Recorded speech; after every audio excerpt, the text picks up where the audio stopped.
আজ আপনাদের পরিচয় করিয়ে দেব চট্টগ্রাম জেলার মিয়ানগর গ্রামের ক্ষুদে ও পাতি বিজ্ঞানী জনাব ইমরুল কায়েস জিগারের সাথে।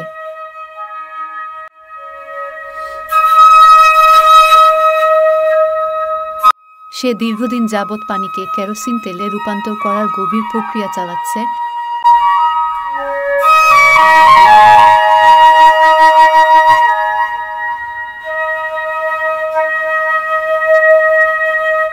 অবশেষে সব জল্পনা কল্পনার অবসান ঘটিয়ে সে সফল হয়েছে।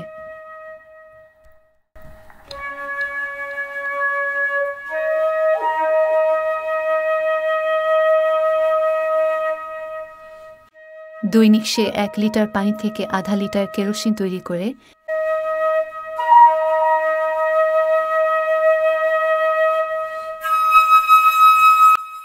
এই কেরোসিন তেল দেশের চাহিদা মিটিয়ে বিদেশেও রপ্তানি হয়।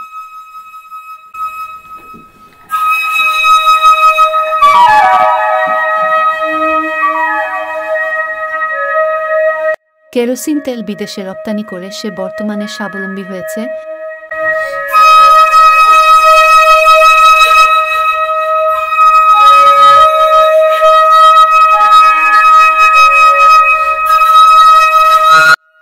চট্টগ্রাম হাটহাজারী উপজেলার খন্দকিয়া হাট সংলগ্ন যুগীপাড়া গ্রামে 5 কাঠা জমি কিনে একটা 2 তলা বিল্ডিং বানিয়েছে।